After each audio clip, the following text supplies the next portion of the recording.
মাসুম বিল্লাহ, তারপরে জিসান, এগুলো ক্লিনার, এগুলো এক সাইডে। আপনি পিছনে বললেন কেন? আপনার তো একটু ঝামেলা আছে, আমার তো কেন যেন মনে হচ্ছে। একটু ভালো করে ভিডিও করুন তো। আপনি নার্ভাস কি আছে? এখানে কেউ মারতেছে, ধরতেছে, কিছু করতেছে? হ্যাঁ, মানে বিসিএস পরীক্ষাও দিতেছেন না, যে পরীক্ষার ইন্টারভিউ নিচ্ছে। স্টেটমেন্টটা দিয়ে দাও তো এনে চলবে। সজায় দাঁড়ান, সজায়। আপনাদের প্ল্যান কোটায় সুন্দর ভিডিও স্ট্রং না থাকলে হবে। 5টা ঢুকতে হবে কোটায়?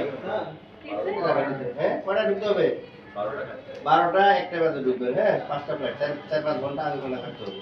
আপনারা এখান থেকে ডাইরেক্ট কি করবেন, যারা তো একটু অবসালো, হ্যাঁ, মনে করেন এই যে এই চুল রাখা যাবে না। হ্যাঁ, চুল কাটতে হবে। আপনি এখান থেকে চুল কাটবেন, চুল কাটার পর তারপর হলো মনে করেন ডাইরেক্ট এখানে খাওয়া দাওয়া করে ডাইরেক্ট চলে যাবেন।